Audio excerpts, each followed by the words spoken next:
Israelis are very difficult. Difficult. And very sometimes not kind. Not nice. Not nice, huh? No. But you like them too. I anyway. love Israel. I love Israel. I love being here. Yeah, but they are not polite. Is that right? Is that what you're saying? They're not polite. But they are frank. Are not always. Are they warm, friendly? Not always frank. But why do you like them then? I like them because I love the country. I love what it represents. I love the feel of it. Yes. That's what I love. And you feel safe here? Pardon me? Do you feel safe in Israel? Well, that's the safest place in the world. นี่ครับผมเดินมานี่แหละเจอกับเพื่อนจากนี่อเมริกาอายุ81ครับคุณป้าเอสเธอร์บอกว่ามาที่นี่ไม่รู้กี่ครั้งแล้วที่นี่คือประเทศที่เธอชื่นชอบเพราะความกล้าหาญเด็ดเดี่ยวและก็ความปลอดภัยที่นี่คุณป้าเอสเธอร์นี่เป็นชาวโมร็อกกันนะครับไปอยู่ที่ฟิลาเดลเฟียอเมริกาเชื่อไหมครับอายุ81เนี่ยเธอยังทำงานอยู่เลยเพราะเธอทำงานร้านทำขนมปังเบเกอรี่บอกว่าทำไมอายุ81จะต้องนั่งจมอยู่ในบ้านเหรอโนไม่มีทางฉันต้องออกมาเดินทางและฉันมาอิสราเอลนับครั้งไม่ถ้วนแหละมาที่นี่บอกว่าเช่าอพาร์ตเมนต์แล้วมาเดินชายหาดที่เทลอาวีฟนี้ทุกวันความสุขคือการมีชีวิตที่สามารถที่จะสัมผัสกับธรรมชาติและมาอยู่ในประเทศที่เธอชอบเป็นพิเศษถามว่าทำไมชอบอิสราเอลต้องฟังคำตอบของเธอครับแต่ว่า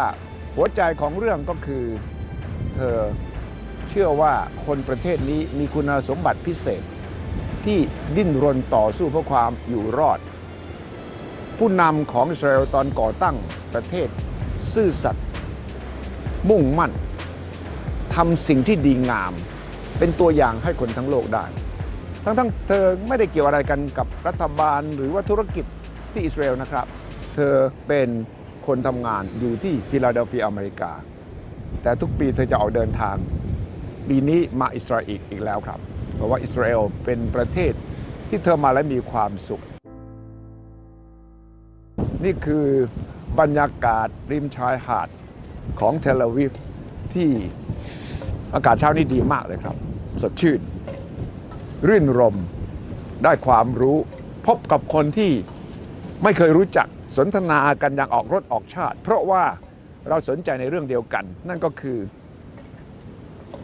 ทำไมประเทศนี้จึงมีจุดเด่นลักษณะพิเศษมีทั้งจุดแข็งจุดอ่อนของตัวเองมีสีสันมีความคิดความอ่านนั่งถกเถียงกันได้ตลอดวันครับชอบไม่ชอบอยู่ข้างไหนในตะวันออกกลางสงครามอย่างนี้ใครเป็นคนก่อเกิดทำไมอิสราเอลจึงเป็นคนอย่างนี้ทำไมกลายเป็นว่าเกิดเรื่องปั๊บตูมตามขึ้นมาบางครั้งก็ตอบโต้เขาไปโจมตีในจุดที่เขาบอกว่าเป็นจุดพลเรือนไม่เกี่ยวกับสงครามและทำไมทำสงครามไปคิดนวัตกรรมไปได้ด้วยนี่คืออิสราเอลวันนี้ครับ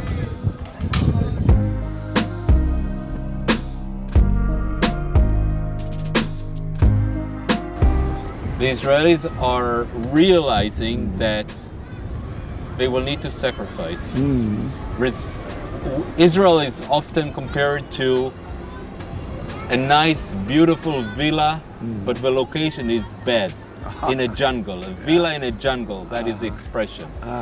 So we know that there's a price that we will have to pay, and people know that every now and then there's going to be war. หลังจากสถาปนารัฐอิสราเอลเมื่อปี 1948 ความขัดแย้งระหว่างชาวยิวและอาหรับในภูมิภาคดังกล่าวก็ร้อนเป็นไฟรัฐอาหรับไม่เห็นด้วยกับการที่ชาวยิวสถาปนารัฐตัวเองขึ้นมาท่ามกลางประเทศเพื่อนบ้านที่รายรอบไปด้วยชาวอาหรับเกิดการปะทะกันอย่างต่อเนื่องและกลายเป็นสงครามย่อยๆอยู่หลายครั้งในช่วงปี 1950 ถึง 1960 แต่สงคราม 6 วันที่ระเบิดขึ้นเมื่อวันที่ 5 มิถุนายน ปี 1967 ถือเป็นชัยชนะครั้งยิ่งใหญ่ของชาวยิว สงคราม 6 วันเกิดจากเส้นความตึงเครียดของทั้งสองฝ่ายขาดสะบั้นลงและเป็นการโจมตีโต้ตอบกันระหว่าง PLO หรือกลุ่มองค์กรปลดปล่อยปาเลสไตน์และอิสราเอลโดยมีประเทศอียิปต์จอร์แดนซีเรียอิรักเป็นกองกำลังสำคัญสนับสนุน PLO อย่างไรก็ตามกองทัพอาหรับกลับต้องพ่ายแพ้ให้กับกองทัพอิสราเอลส่งผลให้อิสราเอลสามารถยึดฉนวนกาซาคาบสมุทรไซนายจากอียิปต์ยึดพื้นที่เวสต์แบงค์ทั้งหมดเขตเยรูซาเล็มตะวันออกจากจอร์แดนรวมถึงยึดที่ราบสูงโกลันจากซีเรียอิสราเอลจึงสามารถขยายดินแดนออกไปจากเดิมได้ถึง 4 เท่าตัวเพียงเวลาแค่ 6 วัน As I said, from its birth, Israel was under security threat. We are the only threat whose enemies are declaring clearly and openly that they want to abolish it, to annihilate Israel. There's no other state. There are conflicts between states, in Asia, in South America, in Europe, over territories, over other resources, but nobody really declared that he wants to annihilate the other state. He wants to get some concession from the other state. Israel is a unique state because some Muslim countries declare openly that they want to annihilate Israel. The main one is Iran. Okay, Iran, by the way, in the 50s and the 60s, was a great ally of Israel. Yes. We had great friendship with the Shah of Iran. We cooperated in security matters more than we had with any other countries in the world. We have a very, very close relationship with the Iranian. Obviously, things changed when the revolution, the Islamic Revolution, came to power in '79, and Iran began with the great endeavor and great efforts to make its position dominant in the Middle East. Yes. To be a dominant state in the Middle East. This should be done according to its leaders in peaceful ways if possible, and if not, by forceful means. Iran has two major categories of threat on Israel. The first one is the nuclear issue, and I want to focus on that. Yes. The main thing when you assess the threat on you is to see things as your enemy sees them. Okay, you have to go to his mind and to see what happened, what's going on with him. Well, the nuclear issue in Iran is a real vital issue for Iran. It's a vital issue, and I'll tell you why. When a leader in Iran is sitting in Tehran and looks around on the map, he sees some countries like India, which has a nuclear power. Yes. Pakistan has a nuclear power. China has a nuclear power. Russia has a nuclear power. Turkey doesn't have, but Turkey is in NATO and is guarded by a nuclear power. Yes. Okay, and Israel, he thinks, has a nuclear power. So all the states around him, in his view, have a nuclear power. Yeah. And in order for Iran to have any kind of saying and position, dominant position, it must have a nuclear power. Therefore, we have to be very open, to say it very openly and candidly, that the nuclear issue is under big consensus in Iran. It's not a question only of this Ayatollah and this Ayatollah. No. That's why I think that even if the regime is changed, the nuclear project will go on. Okay, it's not a toy that they're playing with. That is why Iran is willing to pay a very high prices for the project. Yes. It is isolation. It pays a very tough sanction against it, and still it's standing very firmly on this subject. I mean, the thing that Iran wanted from Obama is to leave the nuclear possibility, to leave it an open option. Yeah. He said, we will give you like 15 years will not go Nuclear. to nuclear, but the option remains in our hand. Okay. Obviously, Israel opposes it.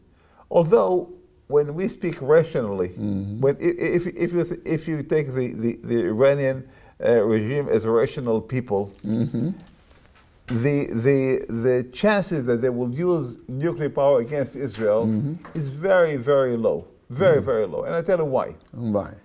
First of all, they assess, I think with good reason, that Israel has a nuclear ability. And Israel, if Israel retaliates against Iran with nuclear capability that it has, it can totally destroy Iran. Totally. Yeah, they know it. That's what they think we have.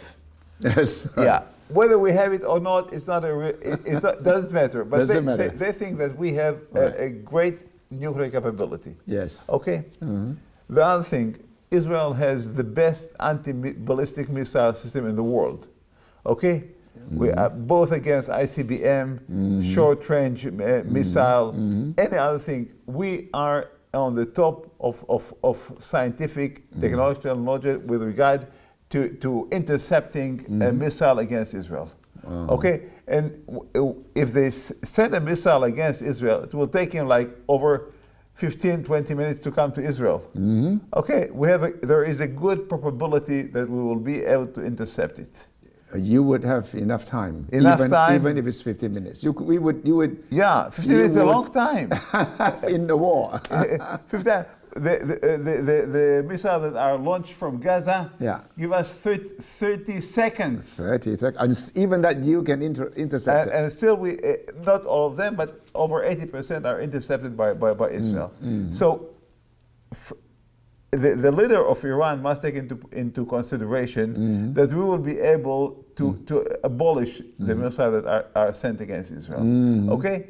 And the third thing that he will have to take into consideration is that the United States is committed to come to Israel help if it is attacked by nuclear power, nuclear neighboring power. That means, from the point of view of the Iranian, it's a madness to attack Israel. It's madness. But still, you're talking with people with radical Islamic thinking. Yes. And maybe if he's getting crazy, he says, look, I'm ready to take the risk of great price that Iran will pay, and killing like 200,000 Israelis.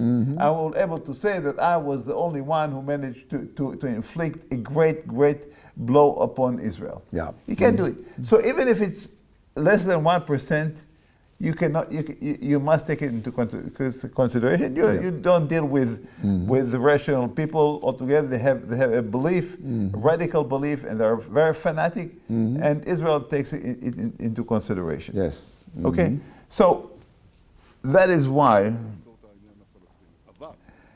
we have been since Netanyahu is in power. He is obsessed with it.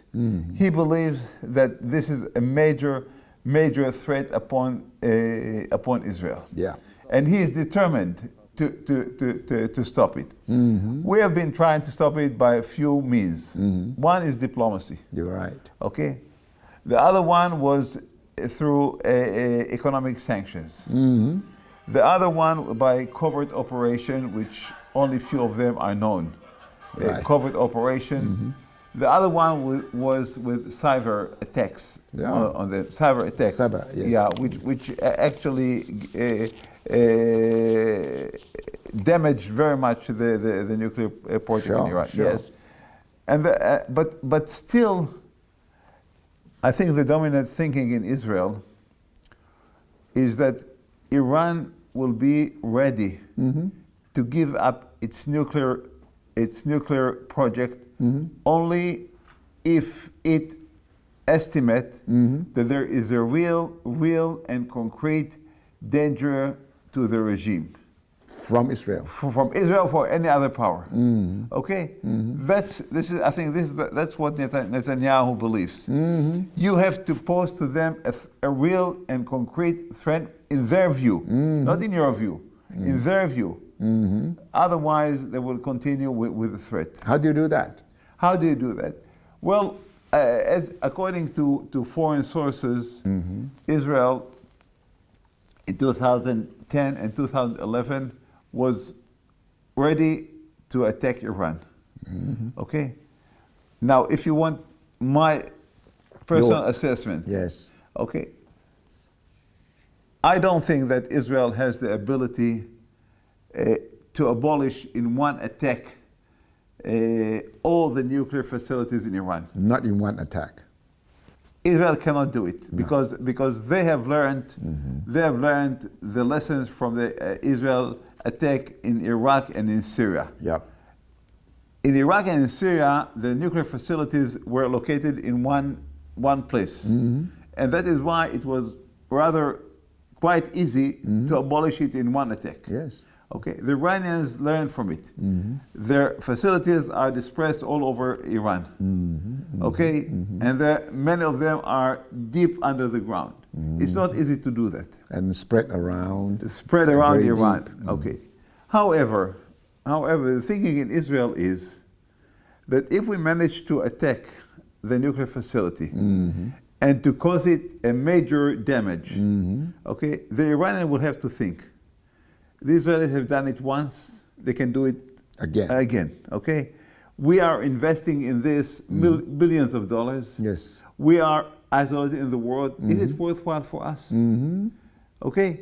So once, if Israel carries out such an attack, yes, Israel will not be able to abolish all the nuclear facilities, but it will give a very, very conclusive, strong message to them. It's not worthwhile for you to go on with this project. Okay, this I think the thinking. The basic Israeli idea is that the attack or the threat on Iran, military threat on Iran, should be directed and orchestrated by the United States, not by us. That's why if you hear Netanyahu's statement, they always say Israel is not the only one that is threatened by the Iranian can already now launch missile against Europe. Okay, so Israel is not the only one that is threatened. Yes. Okay, and the other thing that he say, look, they are cooperating with North Korea. Okay. Yes. And North Korea already has ability to launch missile against the United States. Right. Okay. So maybe they will not have to develop their own missile. Maybe North Korea will give them missile that has a long range. Right. Okay.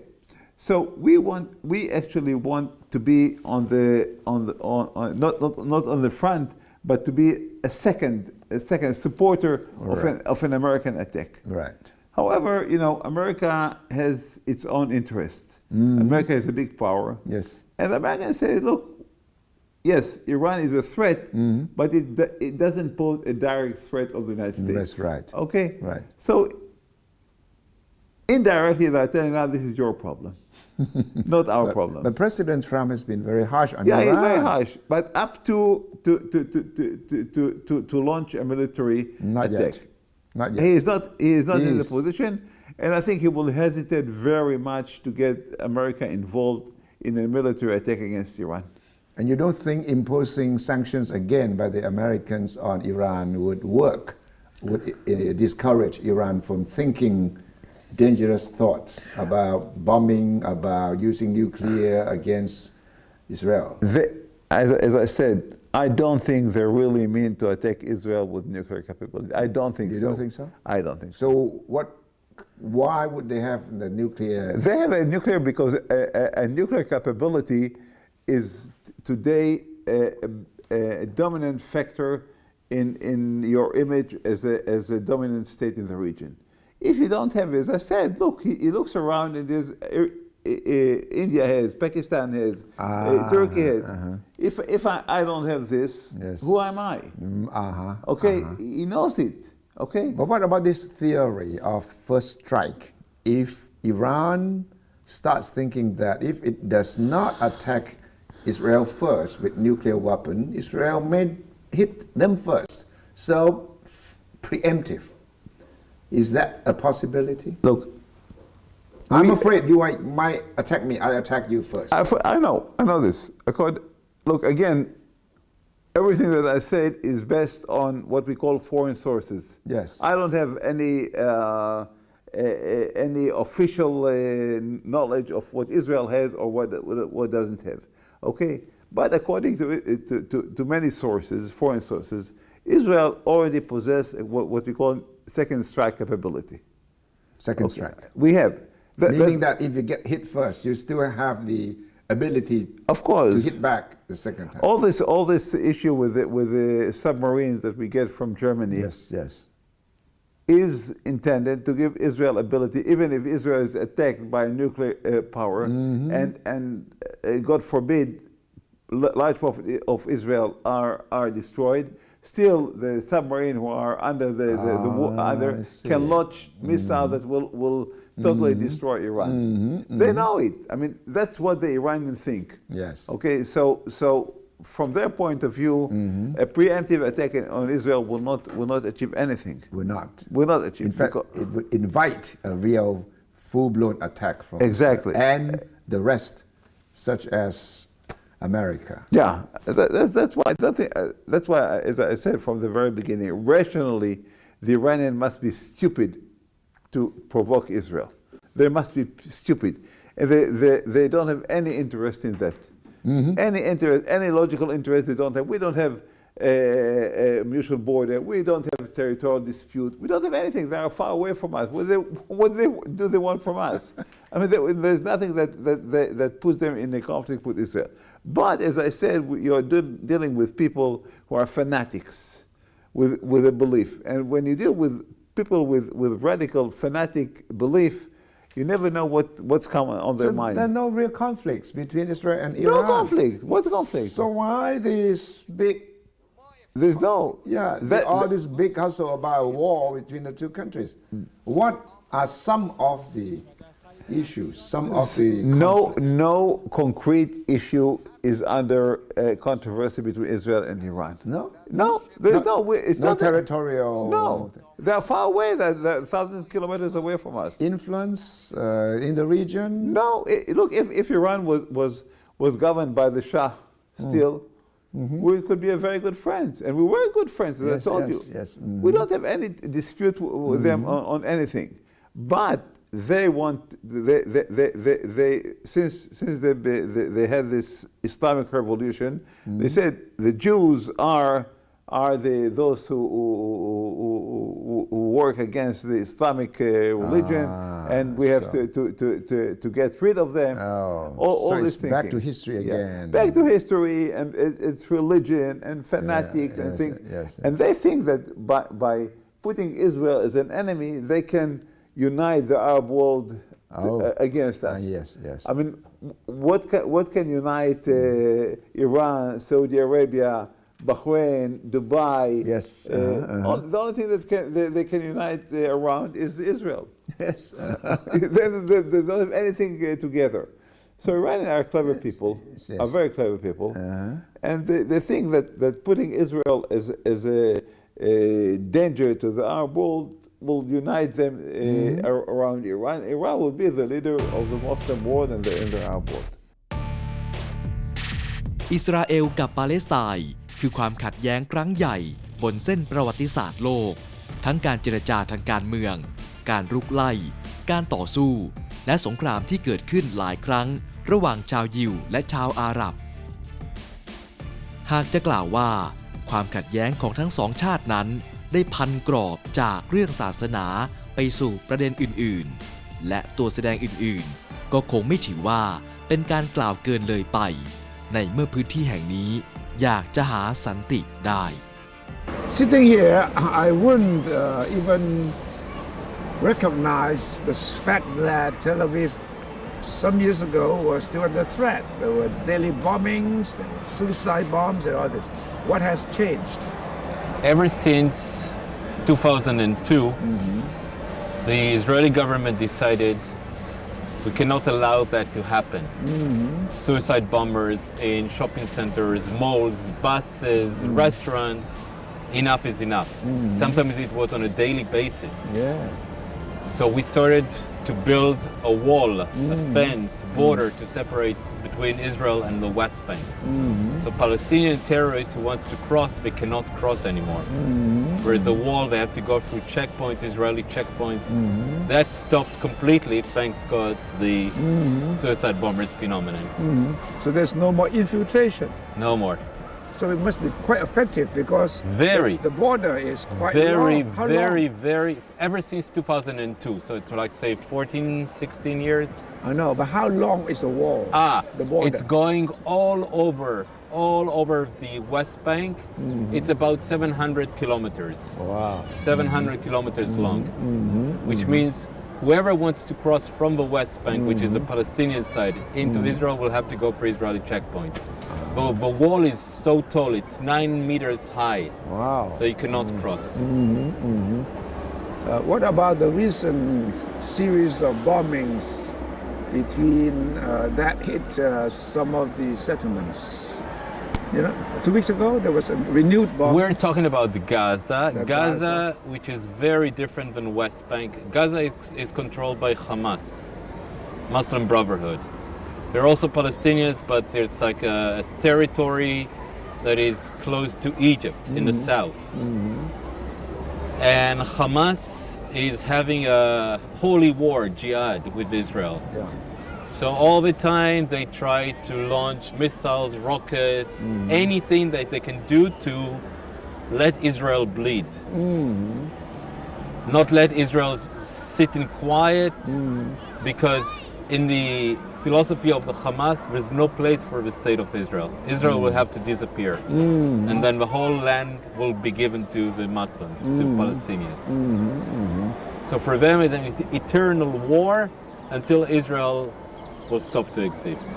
And this, of course, is in the blood of every Israeli, that you have to fight and you have to survive. Yes. And despite- most of Israelis that you will talk to are nowadays not optimistic about peace. No. Especially after the lesson from the Oslo agreements, Yitzhak Rabin government, what was letting Yasser Arafat come and take over control over Gaza and the West Bank. And people here, even in Tel Aviv and Jerusalem, experienced suicide bombers on a daily basis. So Israelis were telling to each other, what's going on here? Yeah. We give them land back, we give them control over territory, and they retaliate with suicide bombers. So what kind of peace is that? It's not a threat to our existence, but it's like always compared, Hamas is compared to a mosquito, an annoying mosquito. Annoying mosquito. He's not gonna kill you, but No. he's annoying. It's annoying. But on a geopolitical perspective, Israel is doing very well. We have peace treaty with 2 neighboring countries, Egypt and Jordan. Syria right now is still in a civil war. Yeah. That's the 8th year, Yes, right? We yes. don't have time now for Israel. Yeah. We're too busy killing each other. Yes, yes. So the PLO controlling West Bank is also pretty peaceful, no violence. There's no any peace agreement, but there's no violence on the other hand. Only Gaza every now and then. And somehow you have to get rid of it. That's right.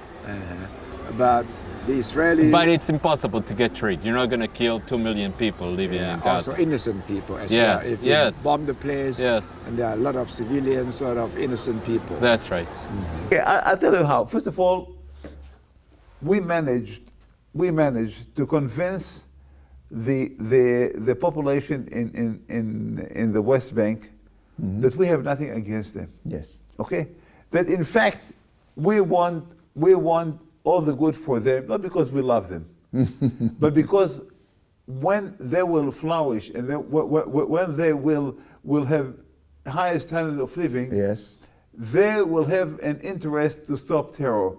Person who lives Good, fine, yeah. good, doesn't go to terror. That's true. Okay, so instead of punishing the whole population as many states do, we said, look, we don't have anything against you. No. You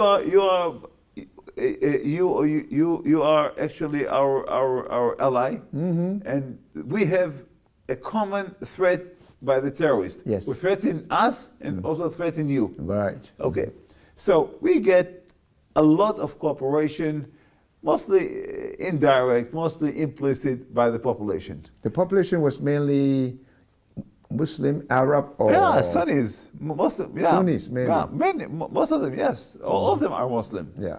Are Arab. And I don't say that they like us, they hate us, but they know that the Intifada actually didn't contribute anything to their well-being.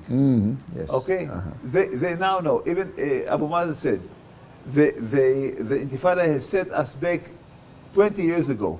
Yeah. He said it.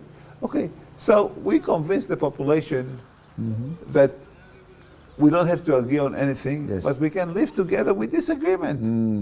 Okay, we can live, and it is our interest Yes. to have you living in a high standard of living, because once you live good, you are not violent. Okay. Somebody who has car and a good house yes. and vacation and a good salary Yes, yes. doesn't want to lose it. But if you are poor and miserable, you say, I don't have anything to lose. Okay, we want you to have something to lose, because once you have something to lose, You don't resort to terror. you don't resort to terror. That exactly. But those are the people who you can talk to. But there were those who are hardcore. people. Okay. That's hardcore. That's anything. Intelligence. Yes. Intelligence. Intelligence. You have to go inside there. You have to have intelligence on where they are located, where they are going. And we developed, I'm not familiar with many of the technologies Yeah. that Israel has, Yes. but Israel has technologies that actually can intercept terror operation intended to be implemented. And they see that eventually everybody who carries out a operation against Israel is caught by the Israeli. Yeah. Is caught by them. Okay. So it's the intelligence, it's the technology. And Intelligence- also the fear from the other side that you will attack back and you will counterattack. Yeah. And you counterattack very strongly. Yeah, we attack, but we don't punish the whole population. We don't. If a terrorist comes from a certain village and he, God forbid, he kills 10 Israelis, Yes. we don't go to the village and destroy all the homes there just because we want to revenge. Revenge is a stupid thing. Yeah. I mean, it gives you kind of satisfaction because you took revenge for what they done to you. Yeah. But eventually, you have to know that this does work for you, because the other side said, "Look, I've done nothing to the Israelis. If they come and kill me, Yeah. what do I better also join the terrorists." So we give them an incentive to stay out of terror and to inform us on everything that the terrorists are doing. And we're getting a lot of information, as you see, every night we go into homes of territories, we arrest them, we deport them, we do many So things. you actually go house to house, huh? To get. Yeah, but not just randomly. We go because we have a concise information Yes. on certain places. Okay, and this has changed the situation in Israel. Thanks God, Israel is flourishing now. The terror is down, almost zero.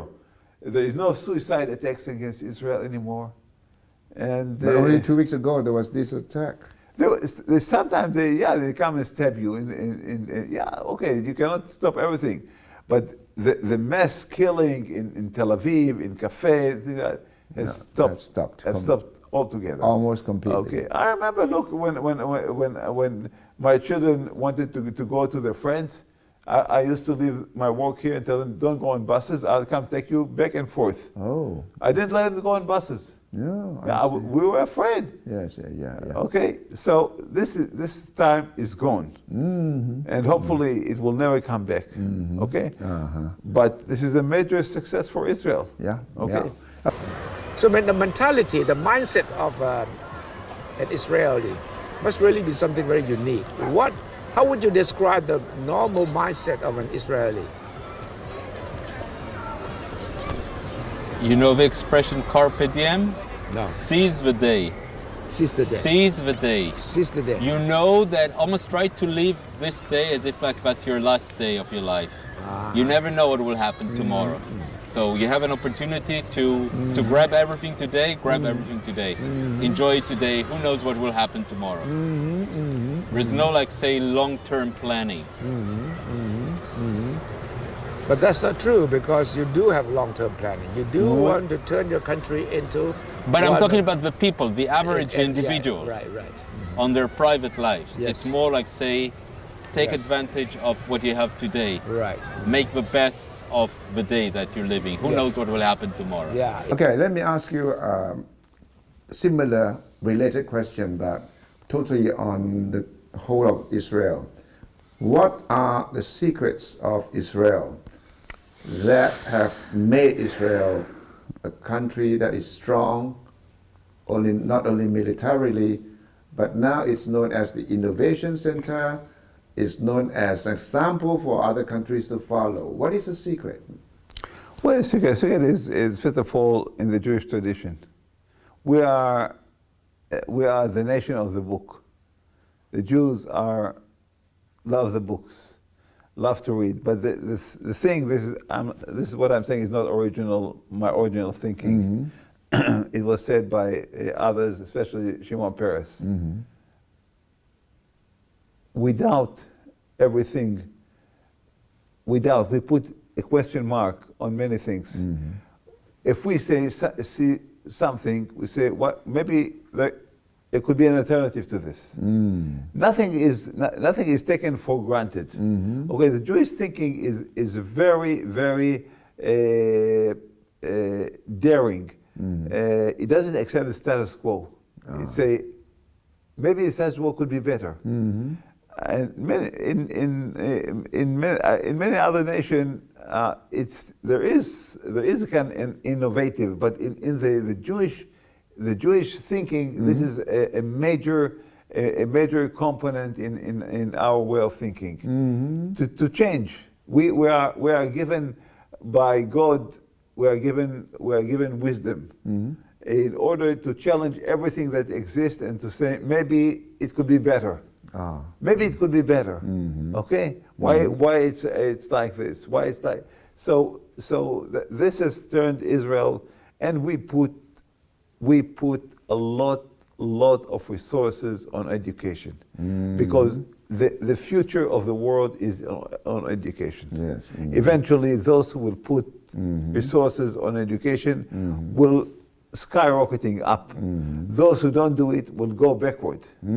Okay, so that's why I think the gap between us and the Arab world is much bigger than it used to be like 50 years ago. ชิมอน เปเรส อดีตนายกรัฐมนตรีและประธานาธิบดีอิสราเอลผู้อุทิศตนเพื่อสันติภาพเขาเป็นหนึ่งในนักการเมืองผู้ทรงอิทธิพลและรัฐบุรุษที่โดดเด่นที่สุดคนหนึ่งของโลกโดยเป็นผู้มีส่วนสำคัญในการผลักดันกระบวนการไปสู่สันติภาพของภูมิภาคตะวันออกกลางแม้ในช่วงแรกของชีวิตนักการเมืองเปเรสจะมีส่วนสนับสนุนการตั้งถิ่นฐานของชาวอิสราเอลในเขตเวสต์แบงก์ซึ่งเป็นที่มาของความขัดแย้งกับปาเลสไตน์แต่ต่อมาเขาได้เล็งเห็นผลเสียของโครงการนี้และหันมามุ่งเจรจาเพื่อทำข้อตกลงสันติภาพกับปาเลสไตน์ซึ่งประสบความสำเร็จภายใต้ชื่อของข้อตกลงกรุงออสโลในปี 1993 ทำให้เขาได้รับรางวัลโนเบลสาขาสันติภาพในปีต่อมาร่วมกับนายยิตซัก ราบินนายกรัฐมนตรีอิสราเอลและนายยาเซอร์ อาราฟัตแกนนำกระบวนการปลดปล่อยปาเลสไตน์ Shimon Peres was considered one of the founding fathers of the State of Israel, but also one of the founding fathers of the Startup Nation. He was extremely innovative in the way that he had looked at things, innovative in the way that he looked at Israel and Israel's development, innovative in his actions. Yes. He was also extremely knowledgeable and understanding of technology, of future developments. And he was very, very passionate about Israeli innovation. But I think what was most interesting was the way that he saw innovation. Yes. And that's what comes to life here at the Innovation Center. That innovation is a state of mind, is a way of looking at things, looking at life, looking at impact. Despite all the limitations Despite of the Israel. limitations, despite the limitations, and exactly as you say, he would talk to groups from Israel and around the world, and he would say, when we came to establish the state, we had no natural resources. There were deserts in the south and swamps in the north. He would laugh and say, we had 2 lakes. One was dead, the other was dying. The Middle East was full of oily countries. Yes. We got the holy country. So we had no natural resources. What we had was human capital. Wow. So the state was established on the shoulders of innovators and entrepreneurs who believed that they could have the ability to build a state. And how did they link peace and innovation? Well, on a few levels. First of all, in order to establish a startup, you need to be innovative and creative and to think outside of the box and look at the problem and believe that you're the one who can solve the problem with your development. Be very optimistic and not be afraid to fail. And when you do, understand that it's part of the process, pick yourself up and try again. You need exactly the same attributes to build peace. And that is a strong link. Second of all, innovation and entrepreneurship are catalysts to development, to jobs, to education, to development of the private sector. These are things that we know are things that can stand against extremism, against poverty, so can be important foundations for future peace building. And also innovation and entrepreneurship are important tools that can bring people together around an idea, around an issue, around a topic. Sure. So the link for him between peace and innovation was very clear. So what was the real secret for Israel to have emerged as a leader of innovation? So as far as the president was concerned, it was the people. So as I said, the human capital, the mind, the brain, the chutzpah of Israelis, not giving up. He always said that Israelis are never 100% happy with everything. No. So always trying to fix and to work it. Right. And of course there were catalysts to Israeli innovation. There was academia in Israel before there was a state. Right. The defense industry that was what was born out of necessity, but then also created developments that went into the civilian sphere. Right. Social entrepreneurship, which is very significant and very powerful in Israel. And of course the technology that's being developed. But the first and foremost for him was people, the people behind it. He had a beautiful quote that I always think about. And he would say, you are only as great as the cause you serve. And the cause he served was Israel. And so the rest of it wasn't important. He was focused on the prosperity of Israel. And so the rest of it was a part of the process. The arguments, the conversations, the debate, taking chances. It was all part of the final sort of idea of serving Israel. So Israel was his agenda. Yes. So it wasn't. The rest of it was a part of the process you had to go through. Because again, you're only as great as the cause you serve. The rest of it isn't important. So what was his main legacy now to the country? I think, and that's where we bring together, I think his main legacy was that of peace and innovation. Throughout the decades, he was innovative in the way that he saw Israel's development. He began working the land in the kibbutz. Yes. So building infrastructure. He then continued to establishing the frameworks for Israel's security. Yeah. He was called to serve by Israel's first Prime Minister David Ben-Gurion at the age of 29 to be Deputy Director of the Ministry of Defense. It's extremely young age, so he moved to establishing Israel's defense. He then moved to establishing Israel's prosperity when it came to economy. And then when it was all set, it was his next phase was to build peace. And so he said once Israel was safe, it was now time to build peace with our neighbors because that is another building block in the longevity and the prosperity of Israel. And so his legacy is very much those two. And so I would think the overarching legacy is to serve Israel, to serve the benefit of society, of community, and link peace building and innovation together. Yeah, for someone with a military mindset from the beginning, to be able to adapt a civilian mindset and a creative mindset is not normal. It's not what everyone could do, right? He was, no, it's not. And he was very, very special in that way. As a military man, you have to be strict and you have to be able to tell everyone to follow your orders. But after the military service, he told everyone to think alternative ways. Well, I think it's because his first official position was actually as director of the defense ministry, not as a soldier. So he already came in from that strategic point of view. I see. And yes, but he was very unique in his ability to look to the future. So he was, on one hand, very here and now, very tangible. What do we do now? How do we solve the problem? But one eye was always looking to the future. And the future was always developing, was always different. Yes. And he was very unique in that ability. Yeah. และนี่คือการเดินทางเพื่อทำความรู้จักประเทศอิสราเอลก่อนจบรายการขอลาไปด้วยประโยคนี้ของท่านชิมอนเปเรสอดีตประธานาธิบดีอิสราเอลผู้อุทิศตนเพื่อสันติภาพครับ So he says, I was given my life some 2.5 billion seconds. I did some reckoning and I decided to do something with those seconds so that I might make a difference. I think I decided correctly. I don't regret any of my dreams. My only regret is not having dreamed more. I got my life as a gift. I'll give it up without an overdraft. Of course, you have to be a very disciplined country, living around all the threats. But at the same time, you can be democratic as well. So discipline, decisiveness, and also democracy. Yes. You debate a lot, but at the same time, you can decide on a consensus on how to move ahead. How did it happen? I think you're very right. There needs to be some discipline, but also the ability to have a conversation and have an argument and understand that the more diverse ideas that you have around you, that is how you'll create a more interesting idea.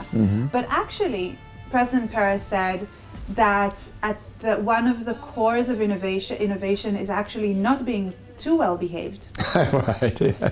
Don't be with the consensus. Right. Don't go with the flow. And he used to tell children, when he met children, he used to look at them and say, don't listen to your parents. Don't listen to your teachers. They don't know. Wow. They're part of the old guard. You are part of the new guard. So think outside of the box. So actually for him, something that was interesting was the ability not to go with the consensus, which is what he did many, many times throughout his service for Israel. He was almost always sort of the outsider who looking in and saying, well, actually, I have a different idea of how we can do this. And this idea is completely outside of the box, but maybe this will work. And it ended up working. ยังมีเรื่องราวมากมายที่น่าจะเป็นการเตือนสติ เป็นการสร้างเสริมองค์ความรู้และเรียนรู้ประสบการณ์ของอิสราเอลในทุกๆด้านครับผมเดินทางมาอิสราเอลครั้งนี้หวังว่าจะเป็นของขวัญพิเศษสำหรับคนไทยทุกท่านในการเรียนรู้ร่วมกันสำหรับผมนี่คือการเดินทางที่มีประโยชน์อย่างยิ่งทำให้ผมเรียนรู้ทำให้ผมคิดอาจจะเปลี่ยนมิติแห่งความคิดในหลายๆด้านเมื่อมาเห็นด้วยตัวเองความชื่นชมของผมต่อคนที่ต่อสู้จากคนที่ไม่ย่อท้อจากคนที่ตั้งหลักว่าวันนี้แพ้ไม่ได้แปลว่าแพ้ตลอดกาลและวันนี้ชนะก็มิได้แปลว่าจะชนะต่อไปดังนั้นทุกวันคือการท้าทายให้สามารถฟันฝ่าอุปสรรคฉลาดขึ้นแบ่งปัน